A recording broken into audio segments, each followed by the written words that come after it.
Ojo, para entenderlas, no para emitir un juicio. En este momento no es la idea de este espacio. Yo no voy a decir qué es bueno y qué es malo. Ese no es mi papel. En términos morales, cada persona tiene el derecho a decidir qué es bueno y qué es malo para sí mismo, para sí misma.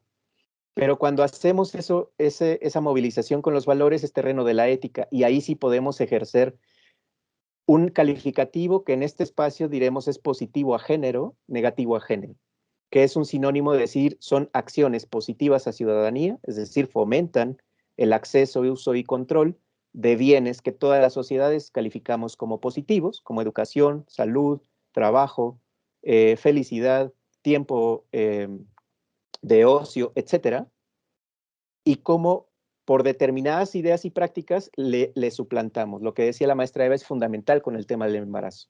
Mujeres jóvenes que se embarazan y que tienen un hijo o una hija, pierden en automático el derecho a la educación. Entonces, porque son mal ejemplo, por muchas cuestiones que ella planteaba. De ahí que para mí es importante partir también de la teoría de las representaciones sociales como una herramienta de análisis. ¿Por qué? Porque esta teoría hace un énfasis en lo colectivo y en tratar de comprender la realidad social a partir de su construcción social. Es decir, la mayoría de estos enfoques tienen que partir de lo que es y no de lo que debe ser.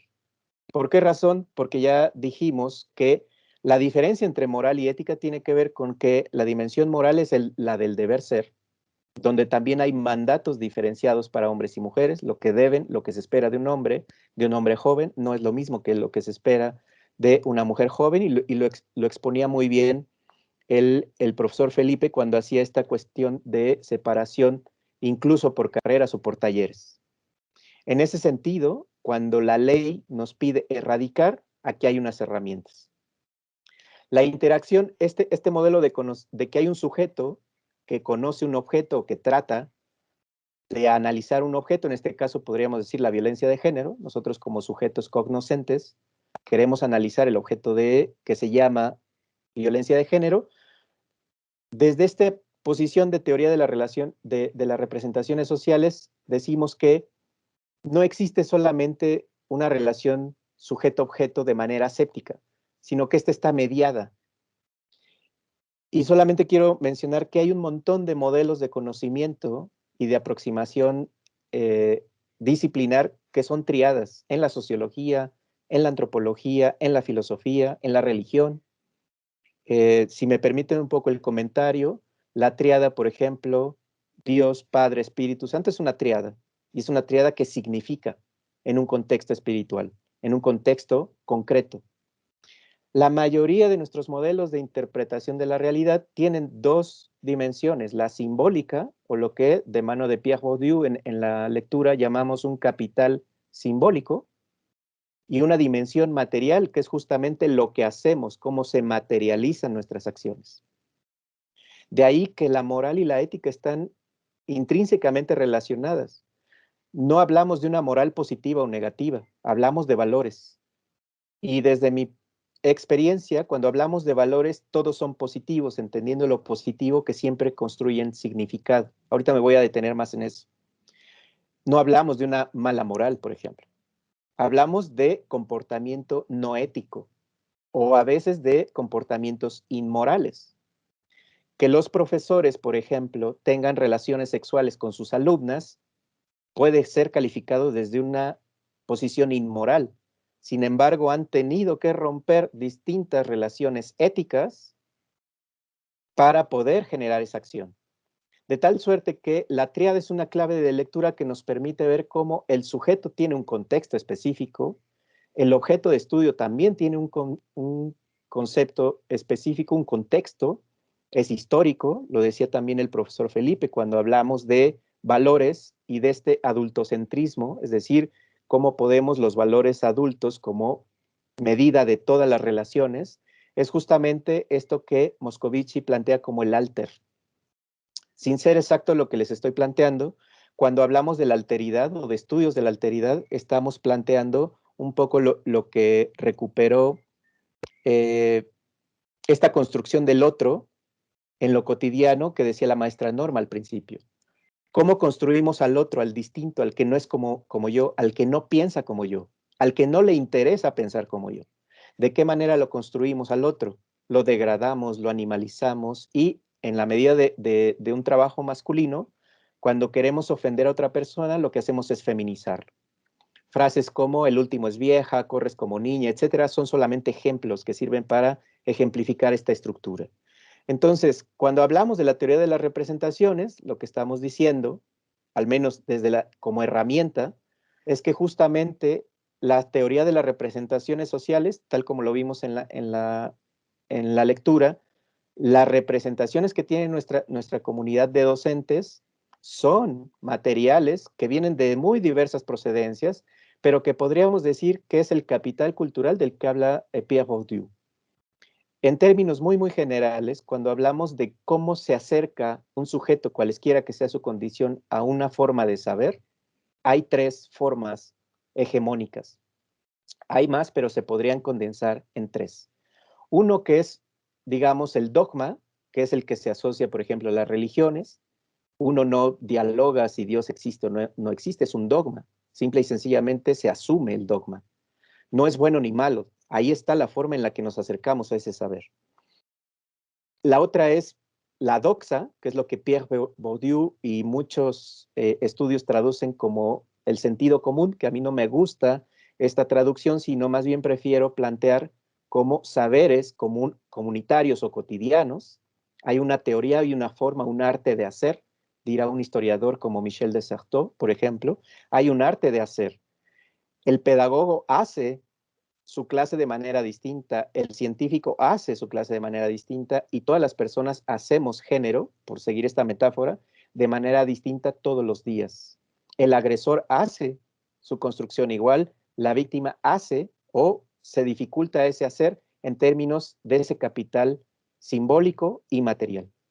De tal suerte que cómo nos llega este capital cultural, es decir, cómo nos llega la idea de que la violencia es buena si sirve para educar. Y pongo una cita. En algunas, sobre todo en algunas encuestas, se le pregunta a las personas, tanto hombres como mujeres, si están de acuerdo en golpear, por ejemplo, a infantes, niñas, niños.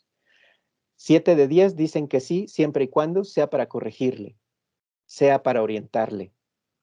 Esto quiere decir que justamente hay una creencia compartida socialmente que el uso de la violencia es un recurso pedagógico para enseñar y para educar a una persona. Es fuertísimo que haya 7 de 10. Eso quiere decir que hay un valor que consideramos básico, que nos llega por referencias históricas y culturales de nuestras familias, de nuestros lazos afectivos, que dice, no, mira, si tu hijo anda desorientado, dale 3 cachetadas y verás que se alinea. Y esto se ha pasado de generación en generación de manera acrítica. Es decir, no hemos puesto en duda ese consenso socialmente compartido que dice que la violencia es un recurso a través del cual se puede reorientar. Y ustedes leyeron algunas frases de las y los docentes respecto de la violencia asociada a jóvenes. Justamente ahí, digamos, se materializa.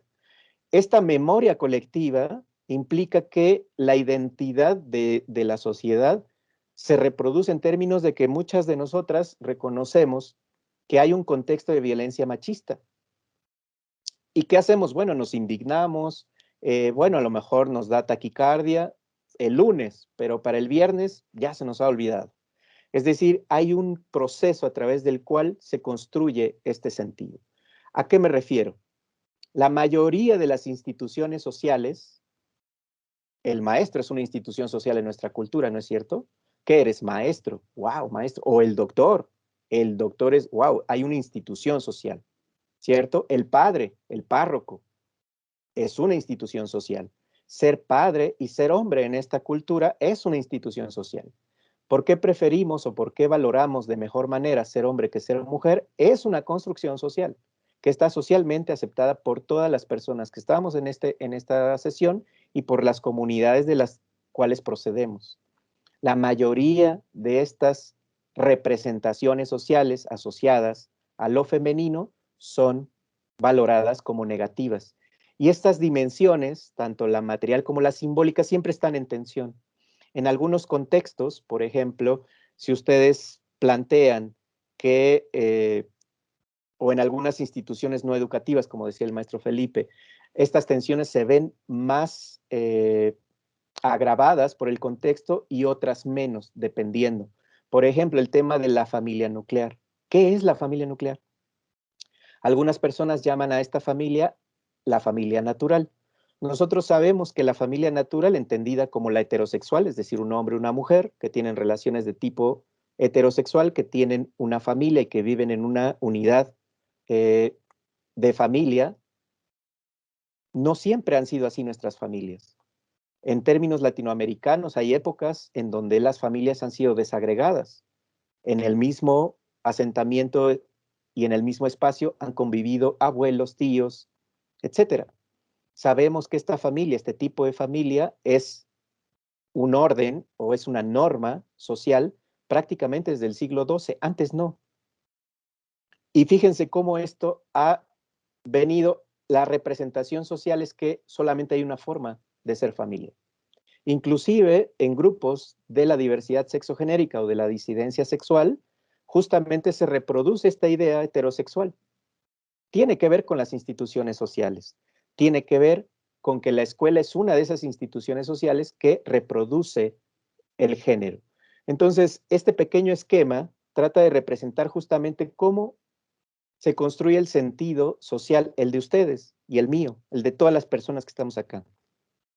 Cuando decimos, por ejemplo, como el maestro Joaquín, lo que generamos, es decir, nos angustia saber que quienes tenemos hijas, quienes tenemos redes afectivas con mujeres, sabemos o advertir, saber que vivimos en una sociedad que violenta sistemáticamente la vida de las mujeres, por supuesto que es un conflicto. Y es un conflicto de carácter emocional, de carácter práctico y de carácter comunitario.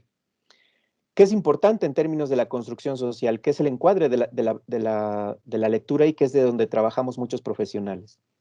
En todas las acciones, tanto aquellas que hace el agresor como aquellas donde se construye la paz y la igualdad, siempre hay ideas involucradas, una idea. Pero esa idea, digamos, no es aséptica, tiene prácticas asociadas. Cuando decimos que tenemos valores morales y no practicamos esos valores, es justamente cuando no hay un terreno ético. Cuando hay un terreno ético, una relación ética, es porque echamos a andar cuando practicamos esos valores. No solo decimos que tenemos valores. Les voy a poner un ejemplo súper estereotipado y me disculpo por ello. Cuando decimos, no, yo sí soy diverso, yo no tengo problemas con la diversidad, yo no hago distingos. En mis clases yo no distingo entre hombres y mujeres. A todos los trato por igual. ¿Qué es lo que nos dice la Ley General de Acceso a una Vida Libre de Violencia para las mujeres, niñas y adolescentes? La sola existencia de un corpus legal de tipo nacional, en cuyo título dice acceso a una vida libre de violencia, quiere decir que en el terreno de las relaciones cotidianas, las mujeres no tienen acceso a su propia vida sin relaciones permeadas por la violencia. Esto es fuertísimo, pero es fundamental de entender. La representación, es decir, lo que esa ley representa en términos generales para nosotros y para nosotras, es que vivimos en una sociedad que no respeta la vida de las mujeres en ningún ámbito de nuestra vida política, social y cultural. Si nosotros no leemos o hacemos esta lectura desde la representación social, no podríamos entender cómo en las instituciones, tanto educativas como no educativas, se reproduce el ejercicio de violencia sin que nadie se indigne y sin que nadie diga nada. Es más, como bien decían ustedes, hasta chistes hacemos de ello, ¿no es cierto? Entonces es importante la pregunta, ¿qué aprendemos y dónde aprendemos? Todas las personas que estamos aquí tenemos derecho a una familia, de hecho tenemos una familia, sea sanguínea o no, o consanguínea o no. Eso es lo que en términos demográficos se llaman arreglos familiares. Hay distintos arreglos familiares. En México, en la Ciudad de México, se reconocen por lo menos 11 tipos de familias. Sin embargo, cuando hablamos de la familia, seguimos teniendo solamente un solo tipo de familia. No abrimos espacio, como bien decía el profesor Felipe, a la diversidad. Entonces, allá hay una parte territorial que tiene que ver con prácticas, con costumbres, con herencias, que forman parte de nuestra cultura comunitaria, pero también de nuestro proyecto subjetivo, es decir, de nuestra identidad. La subjetividad y la identidad no significan lo mismo, pero para esta charla permítanme un poco fusionarlos. Cuando hablamos de identidad, hablamos de algo que significa para mí, que es importante. Cabe destacar que el ser mujer en esta sociedad no es importante para casi ninguna de estas instituciones.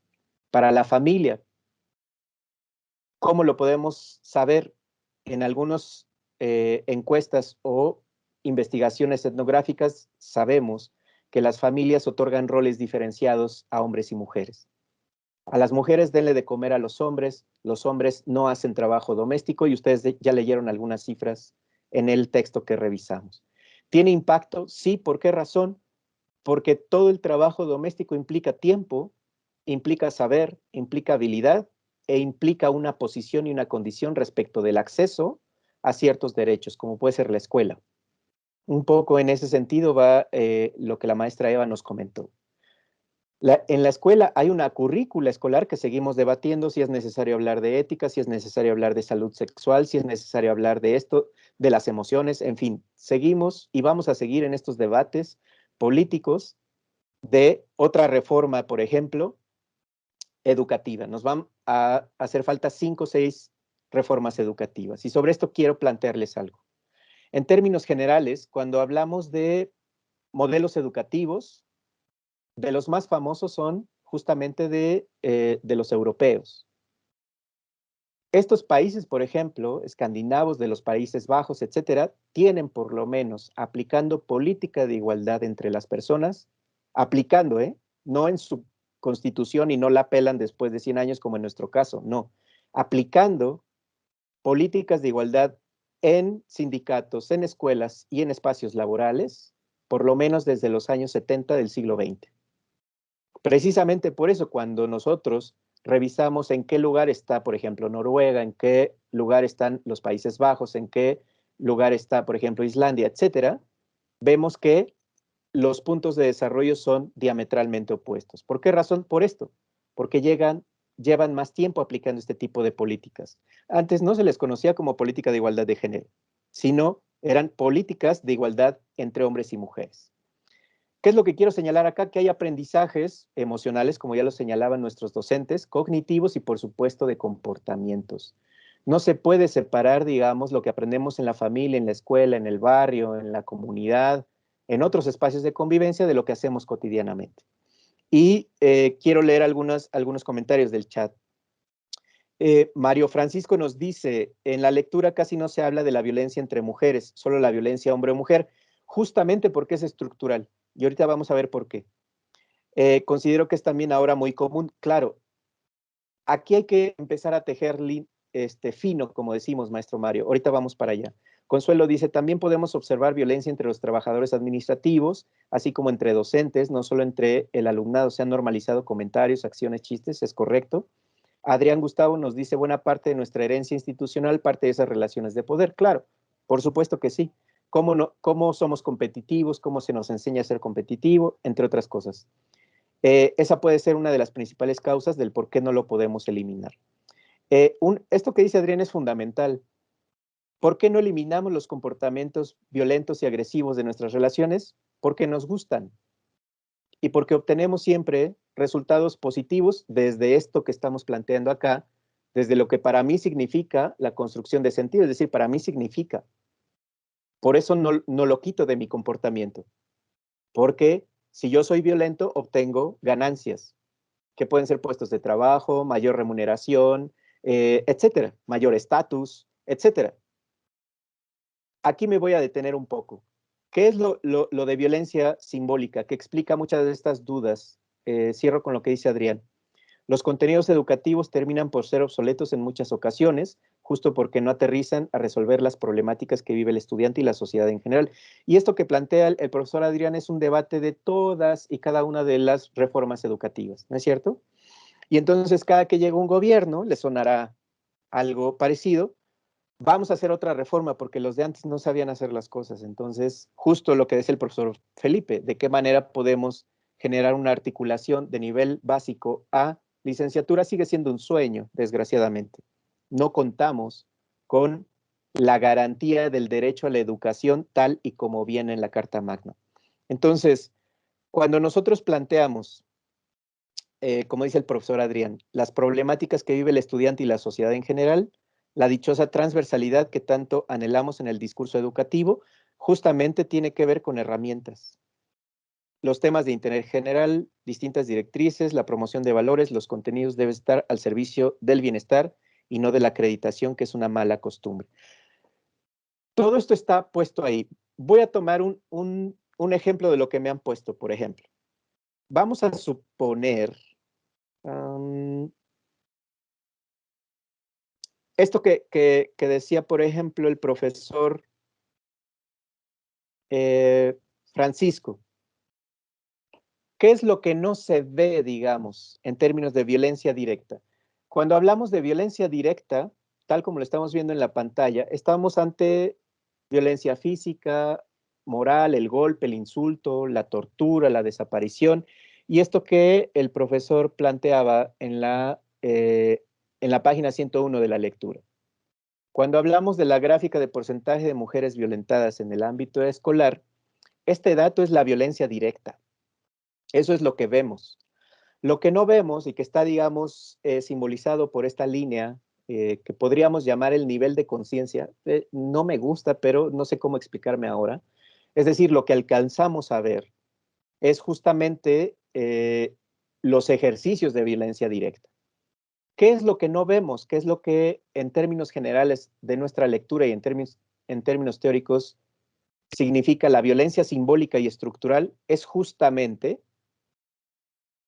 lo que nuestros teóricos llaman la violencia cultural y la violencia estructural.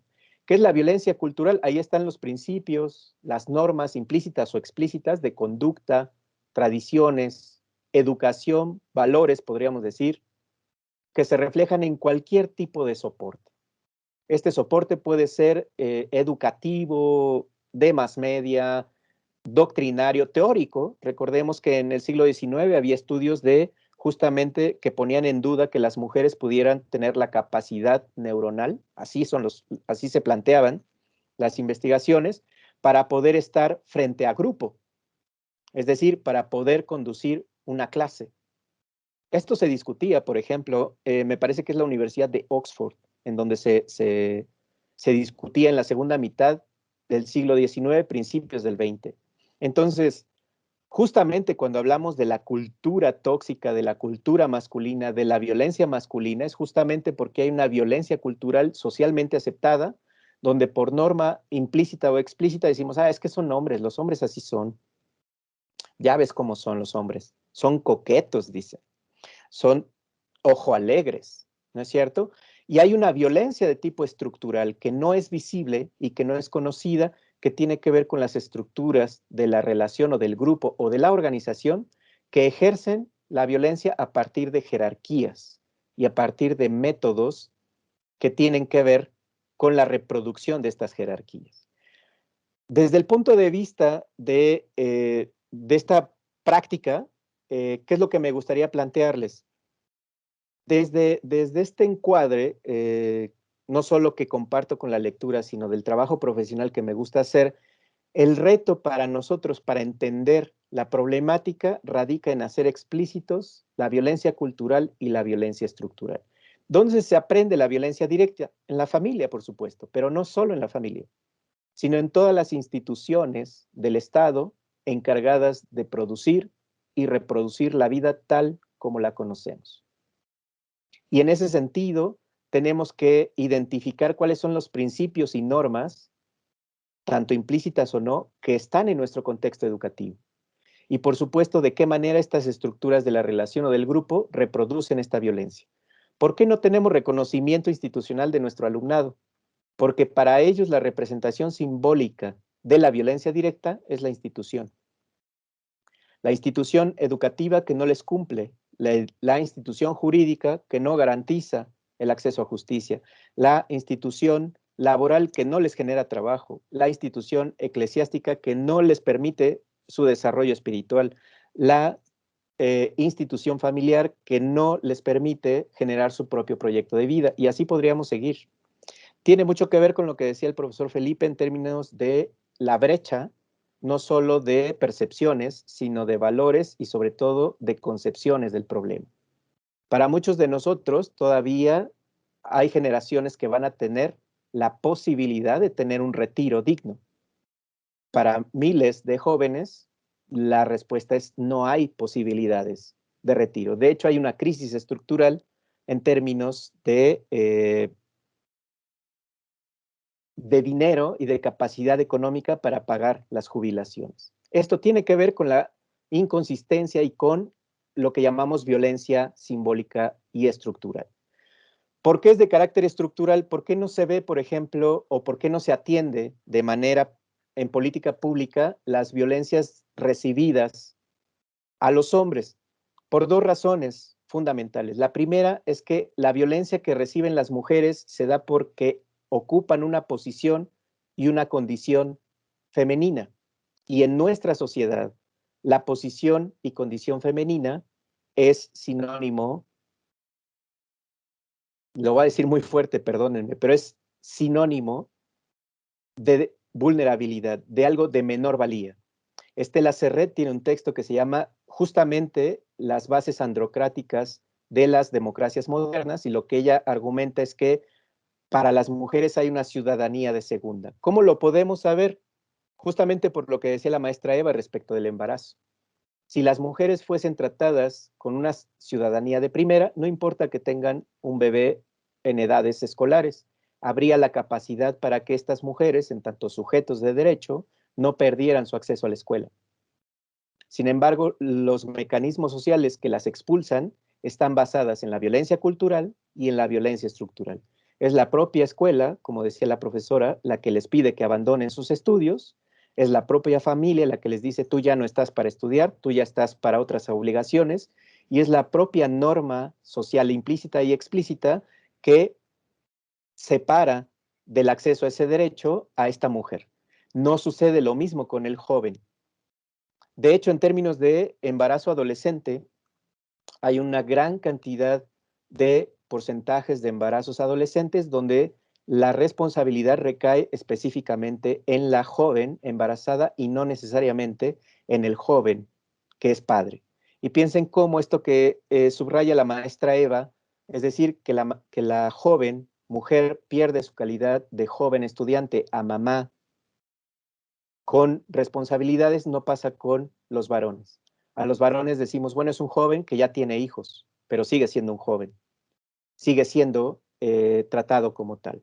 Precisamente por eso, en este esquema que Johan Galtung, que es un sociólogo noruego, utiliza para construir alternativas a la violencia, es que, como ustedes saben, en términos generales, nosotros trabajamos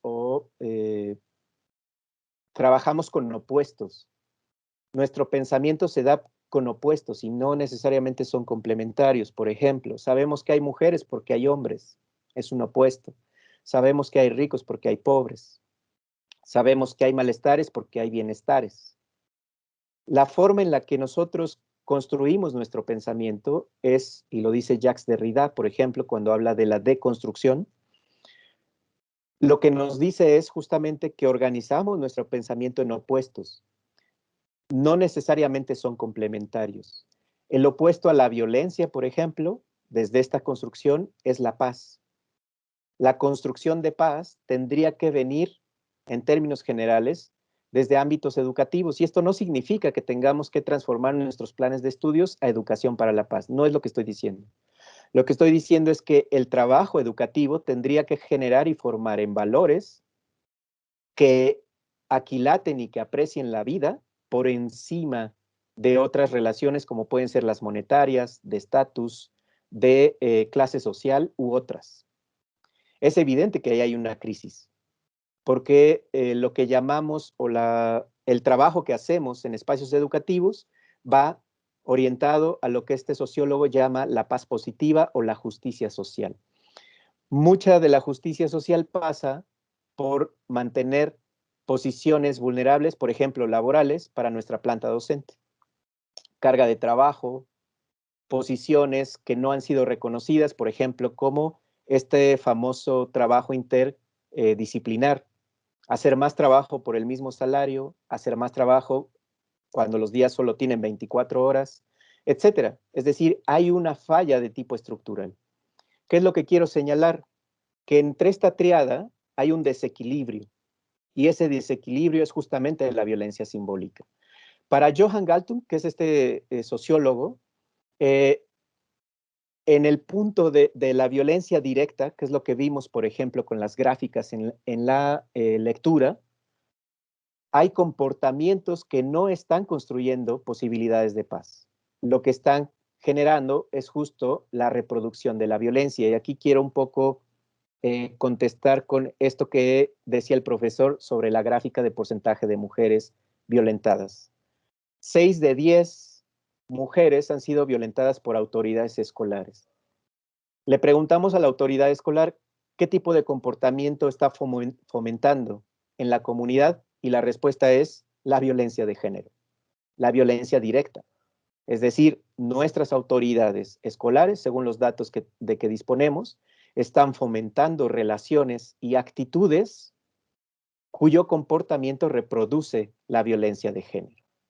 Es decir, vuelve a generar la dinámica de la violencia de género en lo que Johan Galtung llama los conflictos sociales. Primer tip, ¿no? ¿Qué hacemos? Punto número 1, no negar las necesidades. Y esto puede sonar contradictorio, pero quiero contextualizarlo un poco.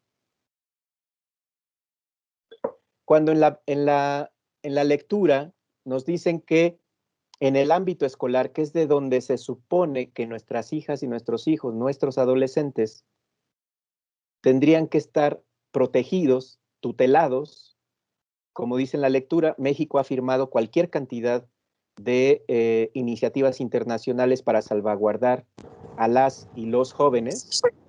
Justamente lo que vemos es que justamente este ámbito se encuentra total y absolutamente atravesado por comportamientos, y vuelvo un poco al triángulo, por actitudes y comportamientos que reproducen la violencia y que lo que niegan es la necesidad de las personas de mantener el estatus o su posición, como dice nuestra autora María Zambrano, su forma de ser y estar en este mundo a partir de ejercicios de poder. ¿Por qué generamos ejercicios de poder? Porque podemos, porque los necesitamos. Ese es el encuadre. Y eso es realmente lo difícil, digamos, de digerir en términos del análisis sociocultural. ¿Por qué hay agresiones?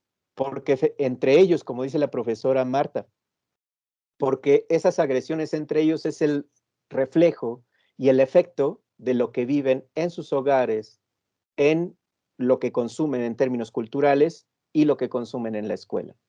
Es decir, no tenemos espacios que se articulen a partir de criterios de igualdad, luego entonces los hábitos y los comportamientos relacionados a la igualdad están ausentes. ¿De qué manera, por ejemplo, podemos plantear que las mujeres que han vivido alguna clase de violencia en el ámbito escolar, fíjense, ahí hay prácticas súper concretas? La humillación, la agresión física, ignorar, ¿no? Por ejemplo, los sentimientos, diciendo, pues seguramente estás en tus días, seguramente estás loca, seguramente eres neurótica, seguramente, y cualquier cantidad de prácticas. Les hicieron propuestas de relaciones sexuales a cambio de calificaciones. Esto es evidentemente es inmoral, pero quiero plantearlo desde la ética. Las personas profesionales que tienen la necesidad, según nuestro encuadre, de hacer propuestas de relaciones sexuales, es decir, de conseguir relaciones sexuales a partir de esta coacción, están ejerciendo un tipo de poder desde un lugar de autoridad, que es lo que en nuestra lectura llaman relaciones de poder.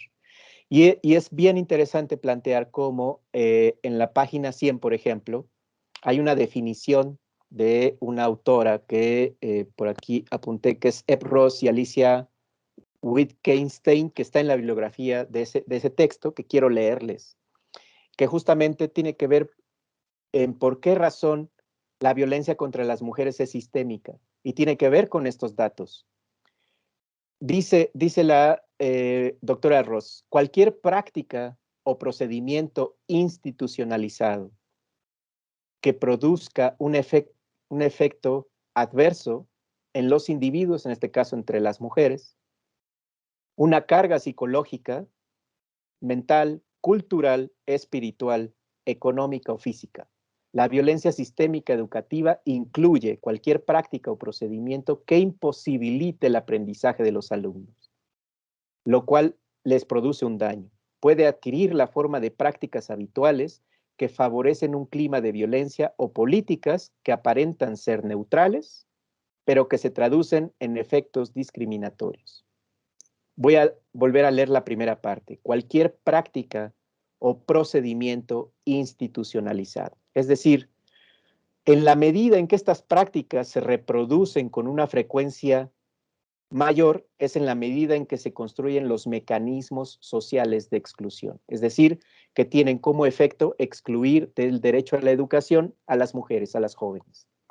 Que ahora sean las jóvenes las que se organizan, nos rompen y nos prenden los planteles, no tendría por qué sorprendernos si vemos estos datos. Los datos no han menguado, es importante decir, a pesar de que este estudio tiene datos de hace 10 años, la estructura simbólica y cultural no ha cambiado siquiera un ápice, todo lo contrario, se ha recrudecido. Lo que hemos visto en grupos de varones, jóvenes y adultos es que el ejercicio de violencia se ha vuelto más sutil. Dice Luis Bonino, que es un psicoterapeuta que trabaja masculinidades, se han vuelto en microviolencias o lo que llamamos micromachismos. Es decir, utilizamos posiciones de poder para seguir ejerciendo ese comportamiento sobre el cuerpo, sobre la opinión, sobre el derecho de las mujeres para conseguir nuestras necesidades subjetivas, identitarias. ¿Por qué violentan? Porque lo necesitan. Esa es la reflexión desde el encuadre sociocultural. Por eso es tan choqueante, porque cuando nos damos cuenta de que quien ejerce ese poder lo necesita para ser y estar en el mundo, como dice María Zambrano, es cuando nos preguntamos de la mano de la maestra Vanessa, ¿qué necesitaremos hacer para erradicar eso? Es decir, para que las personas que ejercemos violencia ya no la necesitemos para ser y estar en el mundo. Entonces, esto que ya dijeron ustedes, algunos toman, perdón, el curso y la respuesta o la pregunta sigue siendo, ¿y? Ya tomamos el curso, ¿y qué hicimos? ¿Qué acciones modificamos? Y es ahí a donde se nos acaban las respuestas. ¿Por qué razón? Por algunos elementos importantes. Cuando hablamos de un mecanismo, estamos hablando de la reiteración de estas violencias. Se han dado durante años, colegas. Estas prácticas se han dado durante años. ¿Qué es lo que no había pasado antes? Que ahora las mujeres tienen un marco jurídico al cual tienen que apelar y por tanto hay una obligación de las instituciones de hablar de igualdad. Ojo, no estamos hablando de igualdad por convencimiento de ningún Estado, de ningún gobierno, del partido que quieran, del color que quieran. Vean ustedes de las propuestas que acaban de votar quienes hablaron de violencia de género. Nadie. No es interés de absolutamente nadie, hay que decirlo con todas sus letras. Por esa razón, las mujeres organizadas obligan de manera agresiva y a veces hasta violenta a las instituciones a sentarse a negociar. ¿Por qué hay una obligación? Justamente porque hay un mecanismo que excluye sistemáticamente del acceso a derechos a las mujeres. ¿En qué razón? Físico, psicológico, sexual. Y de ahí súmenle los que quieran. Tenemos desapariciones también en la comunidad, por ejemplo, educativa. por supuesto tenemos violaciones, por supuesto tenemos agresiones físicas, por supuesto tenemos todo tipo de agresiones que no sufren los hombres por la posición masculina que ocupan. Esto es fundamental de entender. La frase de por el simple hecho de ser mujer, por ejemplo, hay que explicarla. Cuando nosotros hablamos de construcción social de género, estamos hablando de roles diferenciados, es decir, del lugar que le toca a cada uno, cada una, por el sexo con el que llegó a este mundo. Cuando nosotros llegamos al mundo, ya las cartas estaban echadas. Hay mecanismos que otorgan y que asignan a los varones a ciertos lugares si los excluyen de otros, de manera automática. ¿Y dónde reforzamos estas exclusiones? En la familia, en la escuela, en el trabajo y en el espacio público. El tema de los baños es súper simple de entender. ¿Por qué hay baños para hombres y mujeres cuando en nuestra especie humana tiene por lo menos 3 sexos? Espero que lo sepan, pero nuestra especie tiene 3 sexos, hombres, mujeres e intersex. Evidentemente, cuando en el escenario público y político solo hay 2, nosotros estamos excluyendo con acciones basadas en estereotipos, cuyo efecto tiene que ver con violentar el derecho de esos cuerpos y de esas identidades de derechos humanos. Es decir, el gobierno y todas sus instituciones, nosotros, como el conjunto de los normales, excluimos de manera sistemática a una población que llamamos intersex. Y fíjense cómo estamos hablando de cuerpos intersex, ni siquiera estamos hablando de proyectos subjetivos, de orientaciones y preferencias sexuales, ni siquiera hemos llegado ahí. Pero de entrada ya los excluimos. ¿Por qué razón es un mecanismo de exclusión? Porque reiteradamente son invisibilizados de todos los soportes o representaciones culturales, es decir, de todas las formas de socialización. Lo mismo sucede cuando cosificamos a la imagen femenina, cuando la imagen femenina significa un malestar, cuando los varones feminizamos a nuestros pares para violentarnos, cuando la mayoría de las palabras que utilizamos para ofender tienen una declinación lingüística femenina. Ustedes piensen en las palabras peores que les han propinado a gente que odian, y que odian con el corazón de manera genuina. ¿A qué tipo de palabras apelan para ofenderle? La mayoría se encuentra en declinación femenina. Y si ustedes quieren reconocer algo como valioso, la mayoría de las palabras que utilizan en el lenguaje español tendrán la declinación masculina. Eso es la violencia simbólica. Los recursos y el capital simbólico que pasa por el lenguaje, que pasa por la imagen, que pasa por el cuerpo y que pasa por la asignación diferenciada de roles y estereotipos para hombres y mujeres. Todas son acciones, colegas. Es lo que quiero dejar súper claro. Todas son acciones. Y cada acción tiene, como vimos en la matriz, una idea, una práctica y una representación, es decir, un contexto donde esto se aplica. ¿De acuerdo? Entonces, cuando hablamos de mecanismos de exclusión, estamos hablando de acciones y prácticas reiteradas que niegan la necesidad de las personas, que están basadas la mayoría en estereotipos y en roles que llamamos tradicionales, y por tradicionales no estamos entendiendo ni los pueblos originarios, ni nuestra herencia colonial, no, sino que por tradición se repiten, es decir, de manera acrítica, sin reflexionar en los efectos que tiene, que es impedir, no reconocer el ejercicio o la posibilidad de ejercer el derecho. 2 ejemplos de lo que hemos mencionado.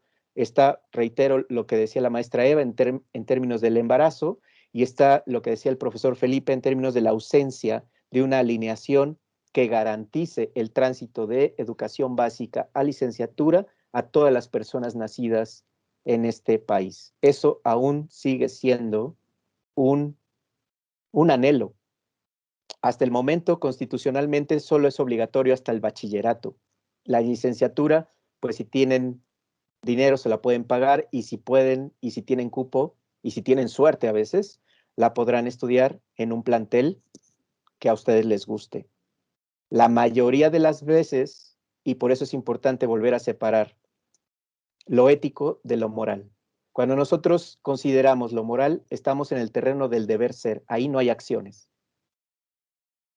Hay pensamientos, hay introspecciones, sí, pero no hay acciones. Cuando esos valores se ponen en juego, entonces hay acciones. Cuando se ponen en juego desde los estereotipos, la mayoría de las veces volvemos a reproducir esta maquinaria. Y entonces, con esto quiero cerrar y abrir el micrófono para abrir otro espacio de intercambio, que yo creo que podemos abrirlo bastante, unos 20 minutos, preguntarnos qué podemos hacer como servidor, servidora pública, como docente, como coordinador de área. Ojo, no desde el deber ser. Les voy a pedir aquí, sí, de manera encarecida, que hagamos el ejercicio de enunciar lo que yo sí puedo hacer. ¿Qué es lo que sabemos? Que los seres humanos y las personas en general no somos inherentemente colaborativos. No trabajamos por la igualdad más que cuando nos obligan. No trabajamos por y para las demás más que cuando nos obligan. ¿Por qué razón? Porque el contexto se ha convertido en contra nuestra. Ustedes han dicho, y el profesor lo decía al abrir esta sesión, el tema de la pandemia lo que ha hecho es recrudecer las faltas que ya teníamos. La carencia de espacios, de infraestructura, de pagos, de salarios, y así podríamos hacer un pliego petitorio de un montón de cosas estructurales, ojo, todas estructurales. Todas esas acciones tienen efectos, siguiendo esta matriz. ¿Cuál es el efecto? Que muchos de nosotros como personal educativo, independientemente de nuestra posición, ya estamos excluidos de entrada de las condiciones mínimas a partir de las cuales tendríamos que generar nuestro trabajo. Y les pongo un ejemplo súper concreto en términos de mi propia vivencia. Yo tengo el privilegio y la fortuna de haber podido trabajar fuera del país, en otros contextos. Cuando nosotros decimos como consultores fuera que en México es una práctica normalizada, que se trabaje y solo hasta después de 3 o 4 meses se cubra nuestro salario como independientes, la mayoría de nuestros colegas no nos cree porque dice, eso es violatorio a derechos humanos, eso es inmoral. Y nosotros decimos, sí, pero eso es normal en nuestro país. Nadie se ofende. Es más, ningún político de ningún rango está tratando de generar una reforma para pagar en tiempo y forma a todas las personas que generan un trabajo, la que sea, el que sea. Esto es una norma que obedece a lo que hemos descrito en esta pirámide como normativas, usos, costumbres, etc. La gente no nos cree. ¿Por qué razón? Porque cuando yo firmo un contrato con una instancia fuera del país, a la firma del contrato me dan la mitad del total del proyecto, sea este de 3 pesos o de 400,000 pesos. Estas son las condiciones mínimas, porque se asume que el profesional tendrá que capacitarse, comprar libros, asistir a cursos, pagar especialistas, etcétera, para cumplir con la materia objeto de esa consultoría. Yo platicaba la sesión de ayer, muchos de nosotros como capacitadores y como consultores trabajamos con redes de apoyo, abogados, contadores, expertos en materia, etcétera. ¿Por qué razón? Por estrategia. Porque para ser efectivos en nuestra labor, nosotros podemos creer que somos todólogos y que sabemos de todo. La realidad es mucho más intersectada, es decir, es mucho más intercultural, es mucho más multidisciplinar. ¿Cuántos de ustedes trabajan de manera multidisciplinar al interior de sus planteles? ¿Cuántos de ustedes tienen propuestas de carácter estructural para trabajar de manera colaborativa? ¿Cuántos han normalizado en nuestro quehacer esa colaboración?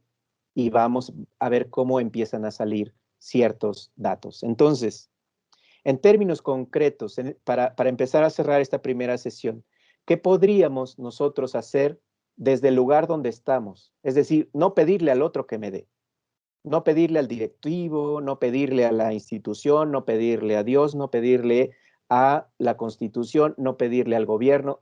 ¿Qué es lo que yo sí puedo hacer con lo que tengo?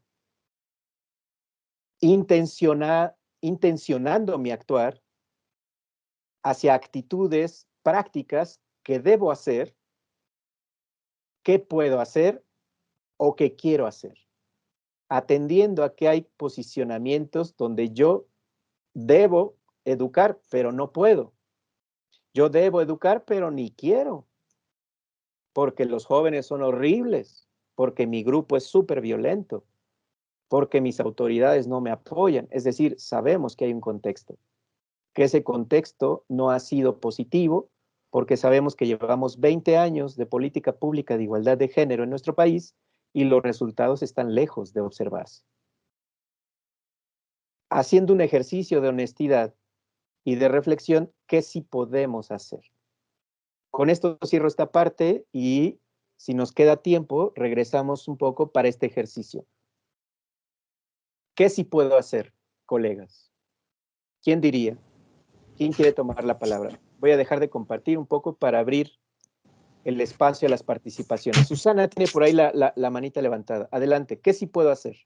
Sí, bueno, yo creo que lo que yo sí puedo hacer primero que nada sería estar atenta a mis conductas y mis comportamientos, donde yo ejerzo también esa violencia de género y la sigo reproduciendo en todos mis ámbitos, tanto en la escuela, con mi casa, como con mis amigos, ¿no? Y al estar pendiente de cómo reproduzco estas conductas, lo que sí puedo hacer, por ejemplo, y que lo hago a veces, es en mis clases, cuando se da una conducta, tomarme el tiempo para hablar sobre esa conducta, cómo la estamos naturalizando y cómo nos afecta y cómo hay una cadena, ¿no? Hacerles una pequeña reflexión, llevar a los chicos a una pequeña reflexión personal de cada uno de nosotros. Y yo creo que desde ahí se puede hacer mucho. Hace un tiempo dieron algún curso ahí en mi plantel que la verdad a mí me llevó mucho a la reflexión, se lo dieron a los docentes, a los alumnos, y entonces los jóvenes cuando empiezan a visibilizar estas pequeñas sutiles violencias, empiezan a identificarlas y empiezan a hablar y empiezan a hacer un poco de ejercicio de conciencia. Yo pienso que desde ahí se haría mucho, ¿no? Si yo empiezo a hacer esto. Súper. Ahora bien, punto y tip para la maestra Susana y para todas nosotras. Cuando hablamos de la norma social, socialmente aceptada y de la naturalización, hay dos ejercicios distintos. Son dos prácticas distintas.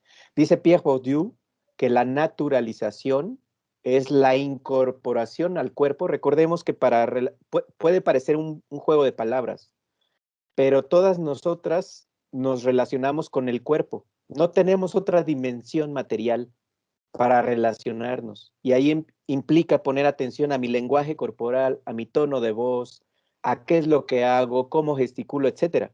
Sin entrar, por supuesto, en un nivel, digamos, de estrés alto. Pero ¿qué es lo importante de separar la condición natural de la norma social? Cuando hablamos de la condición natural, hablamos de relaciones que no cambian, que en cualquier lugar donde se presenten van a ser las mismas. Por ejemplo, la sexual. La condición natural del sexo con el que nazco, sea este hombre, mujer o intersex, hasta la fecha es natural. Es decir, se puede intervenir y se modifica porque hay muchos procesos de la medicina que en otros países como escandinavos, por ejemplo, hay procesos de reasignación de sexo que tienen que ver con tratamientos médicos, científicos, hormonales, que modifican el cuerpo. Es decir, en términos generales, esto natural también estaría en tela de juicio, entrecomillado. Pero cuando hablamos de normas sociales, hablamos de prácticas que están socializadas en conjunto, con las cuales todas las personas estamos de acuerdo y que ya no cuestionamos. Por ejemplo, gritarle a una mujer o pegarle si es que es su esposa, por ejemplo. Hasta hace 10, 15 años, cuando se le preguntaba a las personas por qué le pega, pues es su mujer, algo le habrá hecho. Y en términos de violencia extrema de género, es muy común leer testimonios de familias que increpan a la mujer diciendo, algo le habrás hecho a tu marido, por eso te rompió un hueso. Algo habrás hecho. Y tiene que ver con esta normalización. Entonces, no significa lo mismo. Cuando Pierre Bourdieu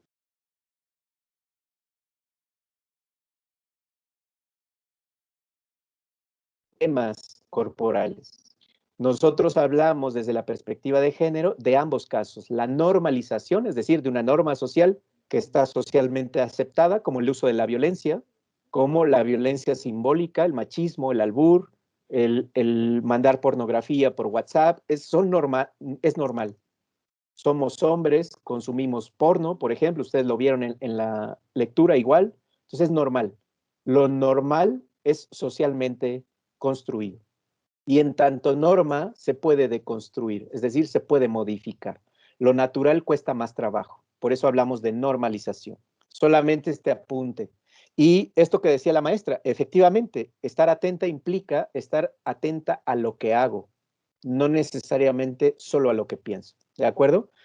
Maestra Mariana, si quiere abrir su micrófono, ¿qué podríamos hacer? Por todo este encuadre pues realmente teórico desde Bourdieu, Foucault, realmente muy interesante los conceptos de alteridad. A mí me llama justamente en esta posición de funcionario público, de docente, en esta situación que nos pones como eh, en una dimensión social y ética muy, muy, muy, ¿cómo decirlo?, muy difícil, en donde digamos que tendríamos que reflexionar sobre lo que estamos haciendo en pro de educar Ujú, en la paz, en una cultura de paz, en erradicar y visibilizar la violencia de género. Por supuesto, no nada más se trata de las alumnas, de las mujeres, sino también de otros grupos vulnerables, ¿no?, a esta situación de violencia. Tú hablabas de la disidencia sexual, pero en este momento, por supuesto que, ¿qué podríamos hacer? Primero una introspección, una reflexión seria de cómo ese capital acumulado lo proyectamos en nuestro día a día, en nuestra práctica docente, en nuestro desarrollo administrativo con las mujeres, con las compañeras, con las alumnas. Quizá como docente hay ejercicios bien, bien interesantes que se hacen en el aula. Yo apenas veía Máscaras Mexicanas y los hijos de la Malinche de Octavio Paz, por mm, la expresión de la abierta, ¿no? O esta expresión que utilizan mucho los muchachos, ya no tan de moda, pero se abrió, ¿no? No fue con nosotros, ujú. que se abrió. Les dije, vamos a hacer un análisis filológico desde dónde parte esto y desde Así es. dónde hay una cosmovisión de que la mujer es inferior. Entonces, el propiciar la reflexión de ellos mismos en estas condiciones y en el paso del tiempo, de cómo se van transformando, de cómo van tomando un lugar público, social, desde todo el hecho histórico es muy importante, porque bueno, se nace mujer, diría Judith Butler, ¿no? Ujú, ujú, Esta visión cultural tiene que ver. Nosotros tenemos esa posibilidad. Yo termino mi intervención. Esa es la manera en que nosotros podemos ser desde la cultura de paz, desde los contenidos, desde la dirección, pero por supuesto desde la reflexión en nuestro actuar cotidiano como autoridad y como docente. Porque hablabas de justamente de las relaciones de poder, lo puse en el chat en cuanto a Foucault. ujú. El que está en una relación, en una posición superior con el vulnerable, o el que tiene una posición jerárquica, alumno, maestro, o autoridad, estudiante, ¿no? Desde Ujú, ahí, ahora nos costaría muchísimo trabajo con toda esta experiencia que hemos tenido en los planteles, de legitimar ante los ojos de los alumnos, justamente que hemos visibilizado la violencia y que hay un compromiso de la institución por hacerlo. El que tú claro. estés presentes con nosotros y nos des la guía, justamente esa es una de las tareas importantísimas, que también sería muy importante que se bajara a los docentes que tienen una práctica quizá mucho más constante con ellos. Y me encantó, por último, ya para cerrar mi participación, esta triada que hablabas de la violencia directa, que hice una analogía como si fuera la punta del iceberg, Es ¿no? correcto. Directa, Ujú, la vemos, se siente, se ve, ¿no? La cultural, pues la cargamos a cuestas y está naturalizada y de manera, este, en estereotipos la vamos repitiendo, la vamos aceptando, ¿no? Y la estructural que a lo mejor corresponde a las instituciones. Yo creo que mi institución, te lo digo como eh, eh, de manera muy involucrar, ha hecho un gran esfuerzo. Esta mesa de trabajo es una oportunidad. Las últimas mesas que han hablado de violencia de género a los estudiantes es muy buena. Quizá la currícula no incremente un plan en estudios de género, ¿no? Pero sí es importante que a lo mejor esta transversalidad de la que tú hablas sí tenga una orientación pedagógica para allá.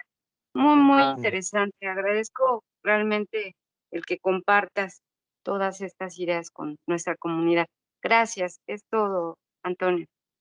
Muchísimas gracias, profesora Mariana. Y hacer un apunte justamente con el tema del poder. En las lecturas, evidentemente hay una relación de poder y por qué razones. Cuando hablamos de relaciones en el amplio espectro, hablamos de relaciones de poder. Por la posición, como decía María Zambrano, en la que estamos y habitamos el mundo. Decir que lo de género es una payasada y que no sirve para nada, no significa lo mismo enunciarlo desde una posición de docente que enunciarlo desde una posición de directivo. Pero fuera del ámbito, digamos, de educación, no significa lo mismo enunciarlo siendo un hombre joven, un hombre heterosexual, que siendo un hombre, digamos, de las minorías o de la diversidad sexogenérica, es decir, el efecto es distinto. Pero todos en su conjunto pueden constituir un mecanismo de exclusión. Por eso, desde la educación para la paz, de la mano de estas reflexiones de poder de Michel Foucault, se plantea que todas las personas, todas, independientemente de su condición sociocultural, económica, racial, de capacidades, etcétera, tenemos 3 tipos de poder. Y este es un tip. En términos de este ejercicio de poder, 2 construyen comunidad y 1 construye la violencia o posibilita la reproducción de la desigualdad. Muchos de nosotros ejercemos ese poder, por ejemplo, para los demás. Por ejemplo, preparamos estas sesiones para los demás, para que alguien tenga, digamos, le caiga una idea y genere y transforme su trabajo docente, para alguien más que yo no conozco, que yo no sé, trabajo para la juventud, digamos, para el futuro del país, si lo vemos románticamente, para alguien más. Otro tipo de poder, y esto lo hacemos en casa. Yo en casa recojo para mi familia, para que puedan habitar una casa, para que puedan estar en paz, para que puedan estar tranquilas. Para eso lo hago. No para cumplir, no para ayudar, no para los demás, para las y los demás. Otro tipo de poder que tenemos es justamente el poder con el otro, con su cuerpo, con su identidad, con sus ideas, con su opinión, con su presencia, con su cultura, con su situación, junto con él, ella, es decir, junto con, y aquí técnicas asociadas a este poder: preguntar, diagnosticar, no estereotipar, no dar por sentado, reconocer, proponer, etc. El tercer tipo de poder es justamente del que hay que cuidarnos, que es justamente el poder sobre, y es el poder sobre su situación, sobre su cuerpo, sobre su identidad, sobre sus ideas, sobre sus anhelos, sobre su situación, sobre sus derechos. Este poder sobre es el que replica la desigualdad y es el que hay que evitar a toda costa. Y como ustedes pueden ver, no es tan sencillo. Si uno empieza a revisar todas las relaciones que tenemos, familiares, profesionales, espirituales, éticas, lo que vamos a encontrar, como lo han encontrado las mujeres organizadas en los movimientos Me Too, es que todos los personajes, la mayoría masculinos, utilizamos posiciones de poder para delinquir, para abusar, para violentar. Y ese es el poder al que hay que renunciar. Menuda tarea tenemos los varones en ese sentido. Por favor, la maestra María, si puede abrir su micrófono, se lo voy a agradecer. Sí, gracias. Ante todo, bueno, pues una un curso muy interesante y de mucha reflexión, que tenemos un trabajo pendiente y arduo, nosotras las mujeres y también los hombres. Yo creo que no es nada más un trabajo de las mujeres, es también el trabajo de los hombres, Es correcto.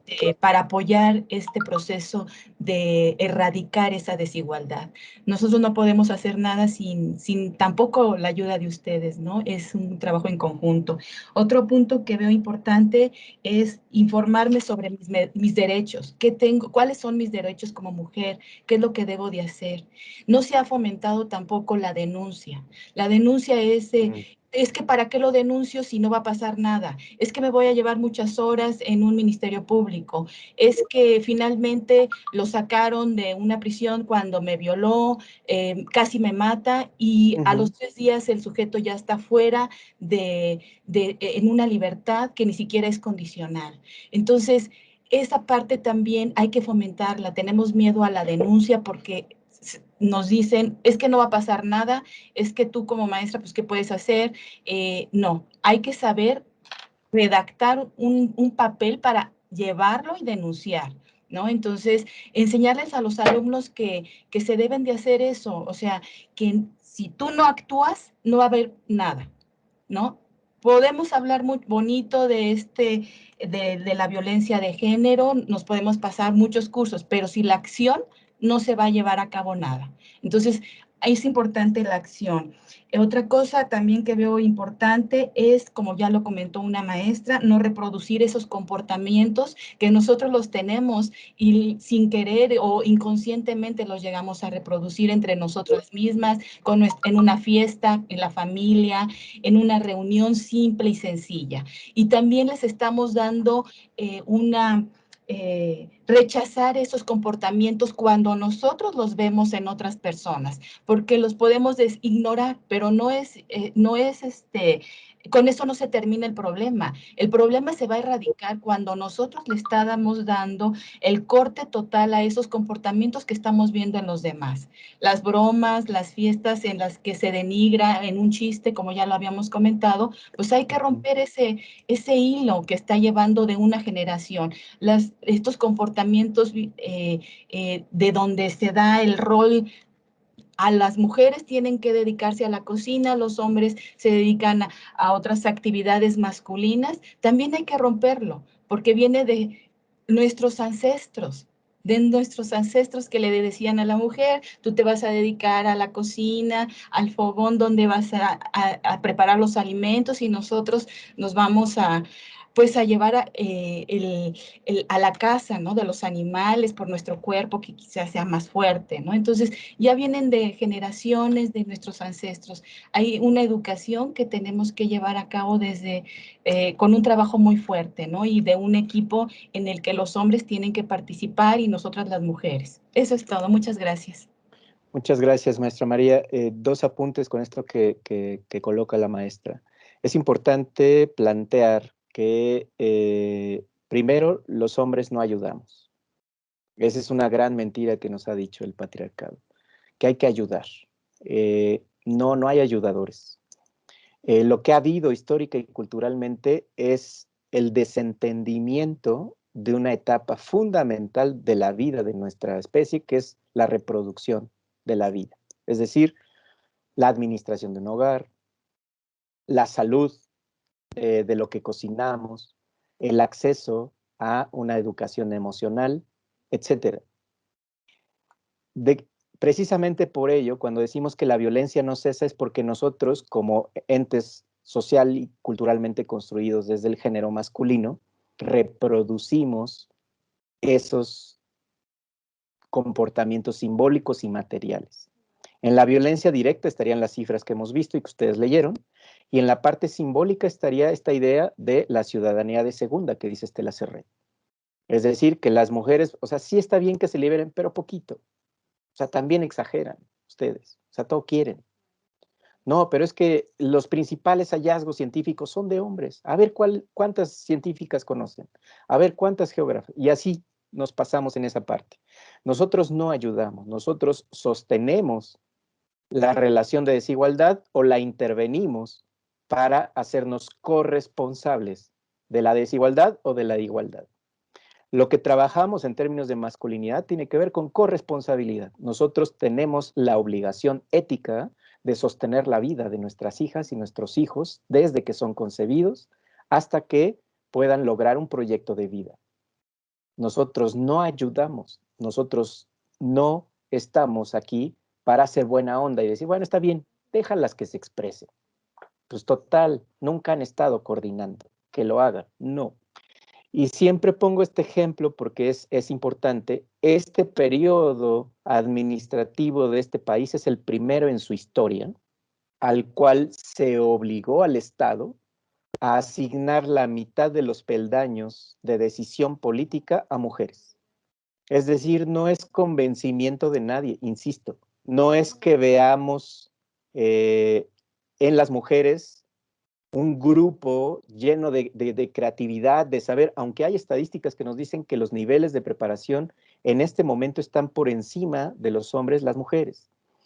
Pero es importante plantear que desde la perspectiva de género, nosotras no separamos los sexos para hacer esta guerra de ustedes más, nosotras menos. Ellos también sufren, nosotras no. No, sino para analizar la situación y para ver cuál es la condición y posición de manera diferenciada de ambos sexos. ¿Para qué? Para integrar y para hacernos corresponsables. De eso se trata, la corresponsabilidad en estos ejercicios de violencia y de acoso, de hostigamiento y de violaciones en esta comunidad. Hay que decirlo con todas sus letras. Detrás de cada una de esas agresiones sexuales hay una construcción subjetiva de hombre. Hay un varón. Hay que decirlo con todas sus letras. Entonces es importante hablar de corresponsabilidad, ¿no? Y por supuesto, no caer tampoco en la ingenuidad. El contexto social de impunidad es masculinizado, es una cultura de impunidad donde hacemos y no pasa nada. Y es precisamente esta cultura de impunidad la que ha llevado a las mujeres jóvenes a organizarse, como lo han hecho, y a romper lo que han roto y a exigir lo que han exigido a las instituciones. Y son justo las instituciones las que les dicen, no, espérense, sí estamos trabajando, no sean tan agresivas, cálmense muchachas. Cuando no entienden cuál es la posición y la crisis femenina en términos de violencia de género. Ya ni hablamos de los números de feminicidios, colegas. Les quiero compartir y hacia el final se los voy a hacer llegar un comunicado que me acaba de llegar en esta mañana, que tiene que ver con violaciones a infantes.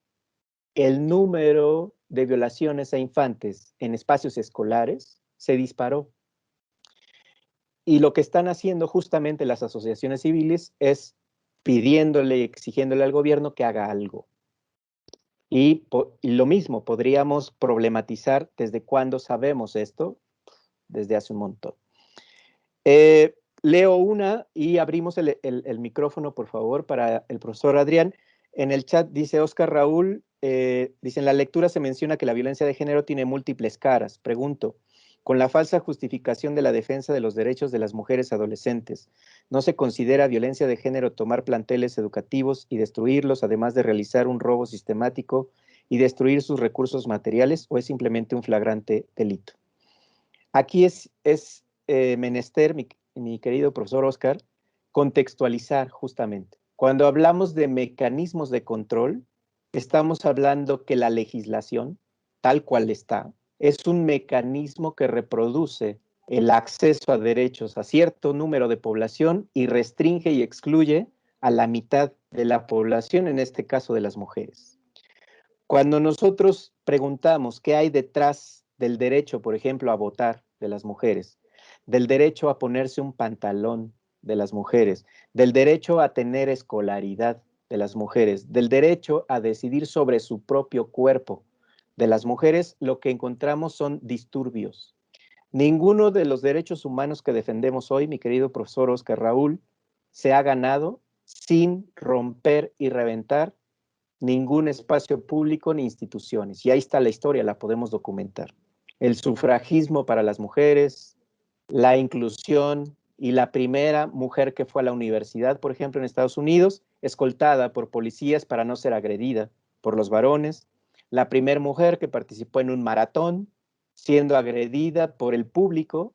¿Por qué? Porque una posición de mujer no merece, en esta concepción masculina, tener derechos. Entonces, lo que no estamos viendo en este conflicto es que ese flagrante agresión a monumentos, instituciones, es el recurso de resistencia a un ejercicio de poder masculino al cual hemos orillado al grupo de mujeres ante la frecuencia con la cual seguimos violentándolas.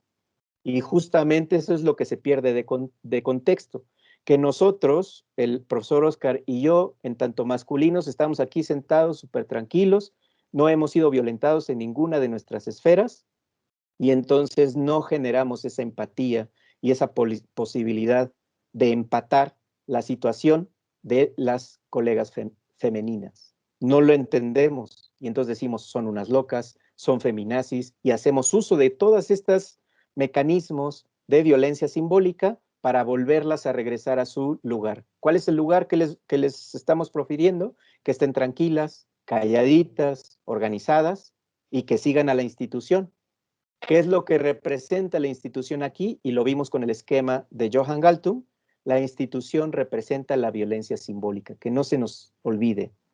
De tal suerte que cuando hablamos de una falsa justificación, ya lleva una carga valoral de esa práctica. Lo que promueve la cultura de paz, y un poco lo que estoy planteando acá, es entendimiento de la problemática.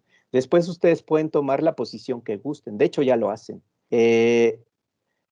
Cuando nosotras miramos como profesionales al grupo de adolescentes como estas falsas identidades, como estas falsas, es decir, que son tan maquiavélicas que algo traen, nos quieren destituir, nos quieren quitar nuestros derechos, estamos ante la construcción de la violencia de género, si lo ven.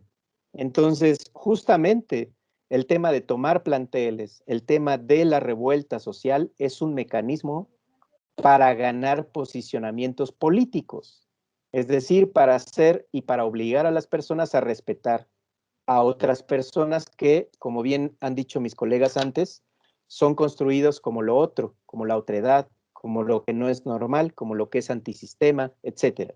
¿Qué es importante? Los recursos materiales no pueden estar por encima de la vida y ese es un principio de los derechos humanos. El dinero no puede estar por encima de la vida. A muchos de nosotros nos indigna que rompan ventanas, pero no nos indigna que violen sistemáticamente a jóvenes. No nos indigna que jóvenes, varones, se organicen en fiestas para drogar a las mujeres, abusar de ellas de manera tumultuaria, filmarse digamos, en video, subirlo a las redes sociales y que esto sea un juego, que esto sea, ay, pues es que son chicos, no saben lo que hacen.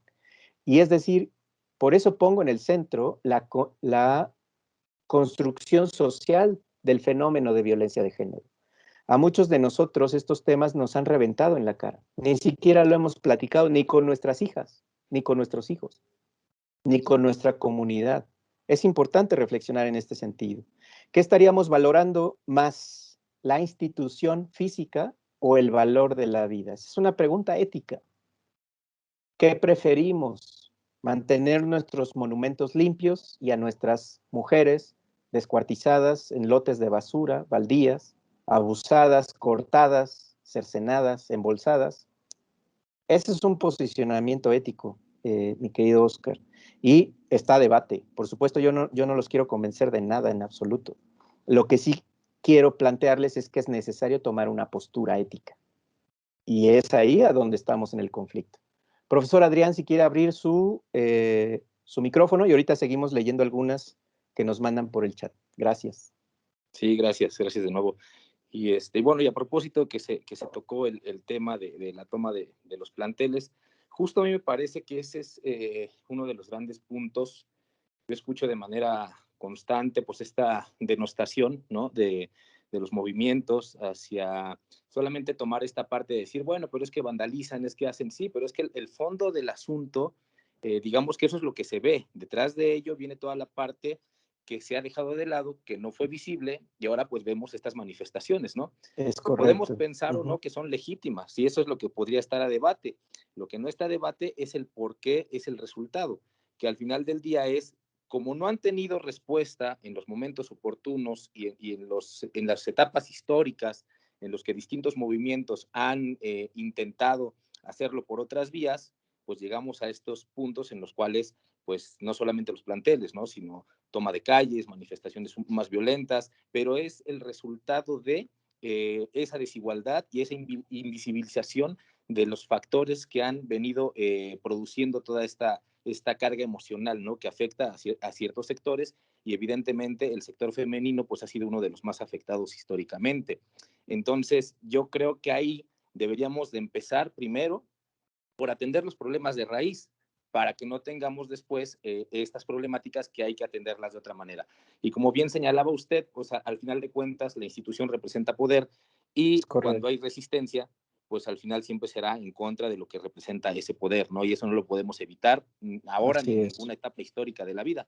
Entonces tenemos que aprender a conciliar con eso, pero tenemos que aprender a hacer diálogos frontales de una manera que no parezca, porque muchas veces más bien eso es lo que ocurre, yo creo que en estas confrontaciones, que parece que el diálogo institucional va más en el sentido de decirte, mira, sí lo voy a hacer luego, ¿no? Y genera, claro, y genera cansancio hay temas más importantes, ¿le suena? ¿Le suena exacto, conocido? ¿no? Y genera hay temas más importantes en los sectores que están, digamos, o las minorías que se sienten abatidas, ¿no? ¿Y de qué podemos hacer? Yo lo colocaba también en el chat. Yo creo que lo primero que debemos hacer justo es hacer visible desde el aula todo este tipo de condiciones que no están ahí, ¿no? Lo que no se nombra no existe. Y en ese sentido, hay muchas sociedades a las que no les han llegado ciertos discursos, que no conocen ciertas cosas.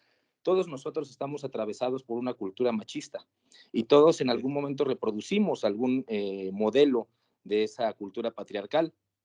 Yo en algunas clases les hago esta observación a los alumnos sobre una fiesta común y corriente de una familia mexicana, donde entramos a la casa y el papá usualmente, no todas las familias obviamente, pero yo creo que la gran mayoría, está platicando, conversando, tomando una copa, y las mujeres de la familia, la esposa, la abuelita, tías y allegados, hijas, están sirviendo la mesa. Está ocurriendo más o menos ese modelo, ¿no? Y lo vemos tan normal porque lo hemos reproducido en ese sentido, ¿no? Entonces, si nosotros comenzamos desde el aula a hacer visible todas estas condiciones que han menguado la presencia de las mujeres en el plano social, yo creo que a partir de ahí podemos dar grandes pasos hacia la construcción de una mejor sociedad en cuanto a la equidad y la igualdad.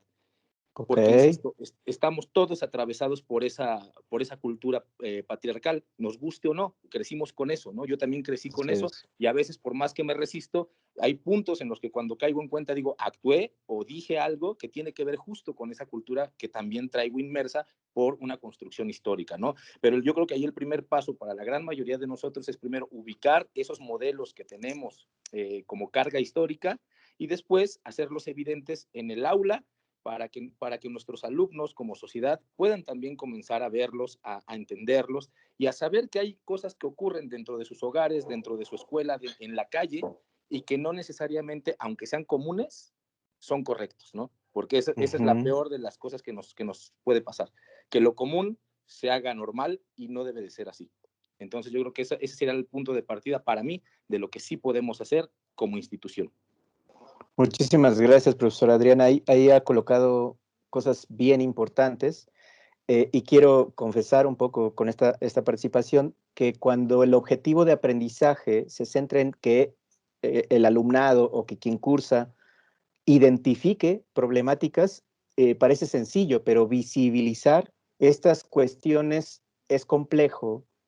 No solo porque no estamos acostumbrados a trabajar en primera persona. La mayoría de nosotros hemos estudiado y hemos escrito y hemos diseñado a partir del uso de la tercera persona, es decir, para otros. Entonces, la reflexión de en qué lugar estoy, qué necesito y hacia dónde me quiero mover es un espacio que queda oculto en ese sentido. Entonces, muchísimas gracias por ese planteamiento. Ahora, la pregunta de quién legitima es lo que autoras como Marcela Lagarde plantean como el orden de género. El orden de género es patriarcal porque los espacios están masculinizados, y en esos espacios la mayoría de los hombres tenemos privilegios. Ser hombre en esta cultura y en este contexto es un privilegio, y el privilegio se puede materializar en conservar la vida, en no ser violado, en no ser vilipendiado, en no tener, por ejemplo, responsabilidades de cuidado, no tener habilidades o responsabilidades de manutención de un hogar, en inclusive no saber cocinar, inclusive no saber cuidar nuestra salud, inclusive no, en fin, hay muchos documentos que han versado sobre esto. Pero quiero referirme a esto que plantea el profesor José Raúl Mena sobre el tema de la alumna tranquila. En la página 105 hay, digamos, un concepto que implica cómo ven, recuerden que el estudio es cómo ven los profesores y profesoras al alumnado. Cuando ven a una, digamos, a una mujer tranquila, lo que dice este estudio es que el profesorado la ve mejor. Hay comportamientos que se premian sobre otros que se, digamos, se señalan. Y bueno, aquí le pido una disculpa enorme al profesor Oscar Raúl, pero lo voy a tomar un poco como ejemplo. Lo que dice el profesor Oscar Raúl, por ejemplo, de mujeres que destruyen, sería la antítesis de esto que en la lectura se plantea como la alumna tranquila. Es decir, aquella alumna que está calladita, tranquilita, que asiste, que no milita, que no se aglutina para romper, etcétera, sería lo que la profesora Stanley, o lo que el autor en este caso plantea como el modelo de alumna tranquila.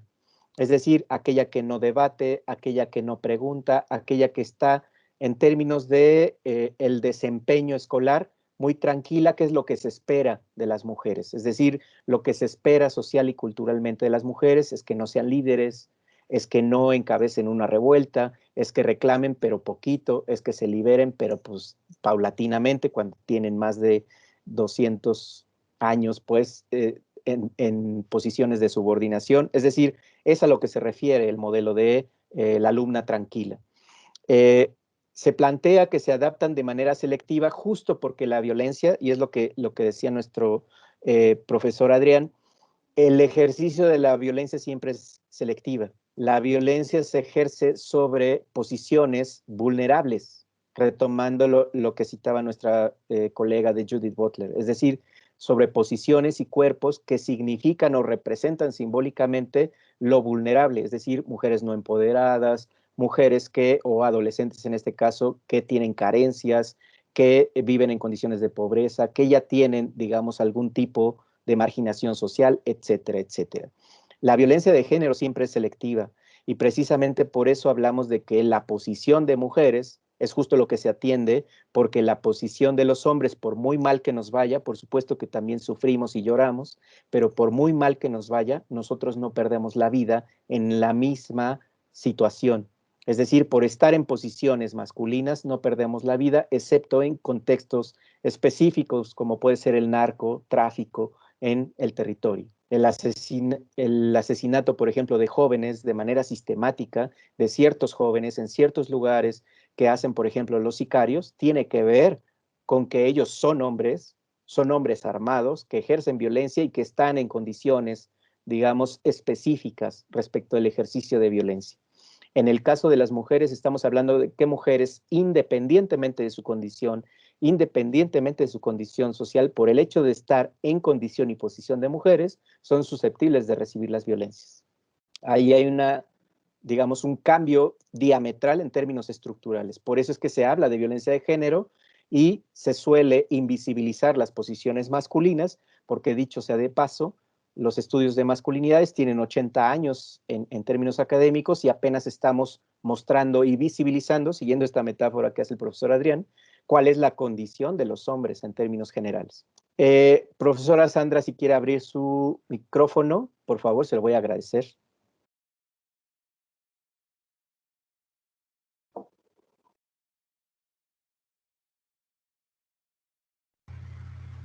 Sí, buenas tardes. Adelante. Sí, mi participación tiene que ver con ¿qué hacemos? Que esa es, yo creo que una de las mayores inquietudes en nuestro sector educativo. Y nuestra posición ahora sí como institución que se encarga precisamente de educar, de formar a estudiantes, pues bueno, estamos precisamente en un espacio en donde podemos abordar este tipo de temas desde un punto de vista científico, social, económico, político, desde varios ámbitos, todas las áreas pueden incluirse aquí. El punto es que nosotros también conozcamos del tema, porque si no, ¿cómo lo abordamos?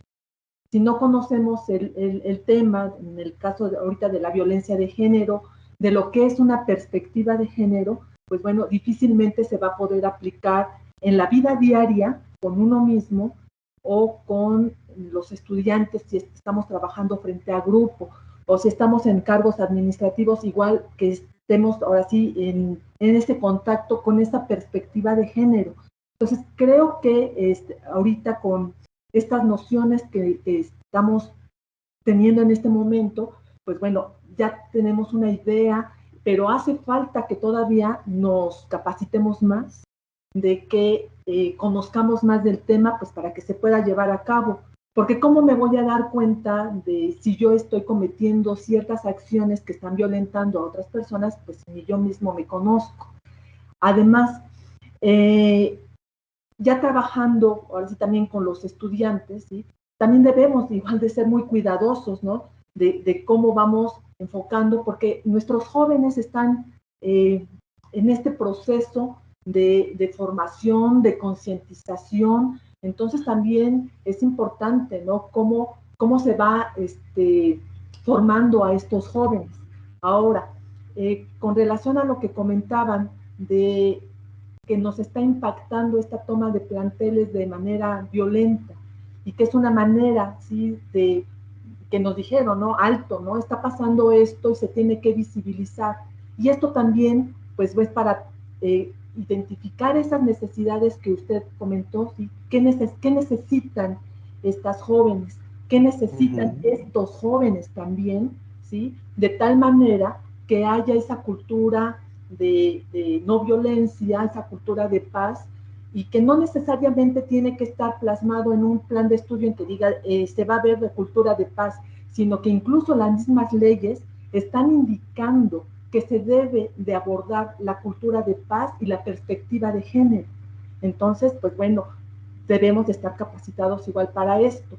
Ahora, en estas necesidades de nuestros estudiantes, ¿sí?, que se están manifestando, bueno, cómo lo transformamos en acciones para poder darle ahora sí respuesta a esa necesidad, ¿no? Y bueno, yo creo, ¿no?, que también hace falta, aparte de abordar, ¿sí?, con los jóvenes estos temas, de dar solución a sus demandas, ¿sí?, también debe de haber una cultura de la legalidad, que creo que también es importante que se conozca, ¿sí? O sea, sí, ¿cómo voy a exigir un derecho también si no lo conozco? ¿Sí? Cómo estas jóvenes, ¿sí?, que están teniendo una necesidad y que están pidiendo a gritos que se les resuelva, bueno, ¿cómo lo deben de hacer? Porque si no tienen también esta cultura de la legalidad, pues bueno, difícilmente van a llegar por los medios para poder solucionar esas necesidades que se requieren, ¿no? Entonces, esto es para verse desde varias perspectivas, desde varios ámbitos, porque es complejo, pero pues estamos en el camino, ¿sí? Como bien lo dijeron, ¿no? Esto no es de esta generación, ¿sí? Esta construcción de los géneros es milenaria y estas mentalidades, pues bueno, se han transmitido de generación en generación y cambiar una mentalidad no es fácil, ¿sí? Tiene que haber todo un proceso para que haya el cambio de mentalidad, pero de que se tiene que iniciar, pues claro, tiene que haber un inicio, tiene que haber ese proceso de concientización y pues a lo mejor no lo van a tener con sus familias y nosotros podemos dar ese empuje,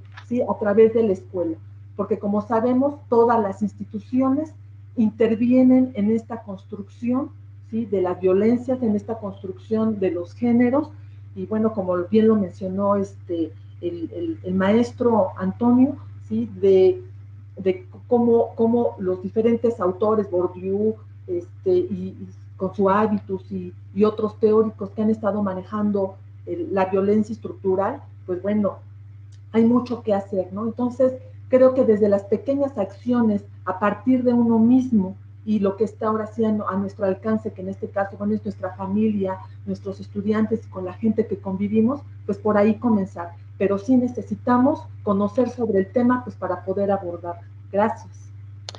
Muchas gracias. Y esta intervención de la profesora Sandra me parece que nos permite ubicar también o desactivar una clave de no lectura. Es decir, ¿qué es lo que tenemos que hacer? Plantear desde lo que está. Lo que está es el malestar. El deber ser, lo que deberíamos de hacer, lo que pudimos haber hecho, el deber ser ya no está. No es el terreno del deber ser. Por eso yo planteo un poco la discusión en términos de un conflicto. El conflicto ya está, ahí está presente, tiene corporalidades. Son jóvenes, son mujeres, son organizadas, etcétera, están asesoradas, bien, mal, etcétera. Hay muchas relaciones de poder, pero eso ya está. ¿Qué es lo que vamos a hacer? No lo que debiéramos hacer, porque insisto, cuando nosotras nos planteamos en el deber ser, decimos, debemos de tener conciencia. ¿Cuándo? A los 40, a los 50. Los docentes que han agredido, 6 de 10 que han agredido a jóvenes, ¿tienen conciencia? ¿Qué diríamos de ellos? ¿Que no la tienen? ¿Que tienen que trabajar para ser conscientes? ¿Cuándo? ¿20 años? ¿10 años? Es decir, para mí es importantísimo que traduzcan estas tensiones en tiempo y en espacio, es decir, que doten de historicidad, como dice Pierre Bourdieu. No significa lo mismo la violencia para quien la sufre, para quien la ejerce y para quien la contempla. Estamos en distintos lugares y en distintas situaciones. Es importante visibilizar todas antes de emitir un juicio de valor. Pero si se dan cuenta, estamos muy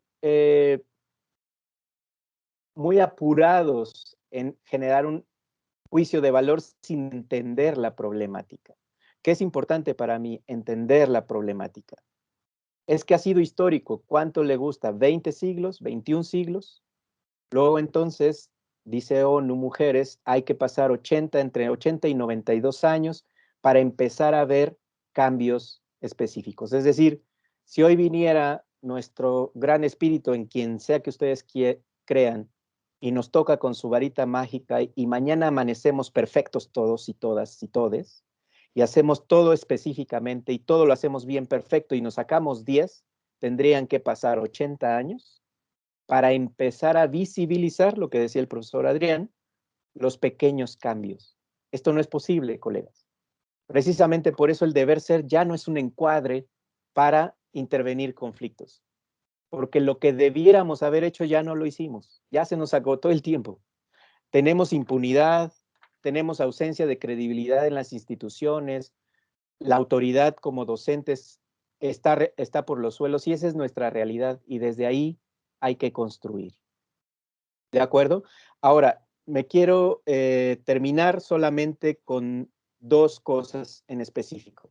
La primera, espero que estén viendo ahí el esquema. Este esquema es efectivamente lo que la campaña de lo que decía la profesora Mariana de la punta del iceberg. Efectivamente, si ustedes buscan en Google la campaña de Amnistía Internacional de la punta del iceberg, tiene que ver con este esquema. Debajo de esa violencia directa hay un montón de prácticas y hay un montón de violencias que se han sumado y que han sido imperceptibles o que no le hemos puesto atención para la construcción de esa violencia de género. ¿Qué es importante?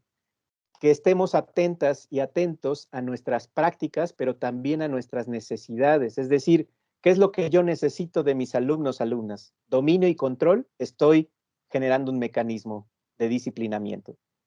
Si estoy y tengo la posibilidad de abrir a la creatividad, a intentarlo de manera distinta, a asignar roles, a ser colaborativo, entonces estoy generando posibilidades de romper con ese mecanismo de exclusión.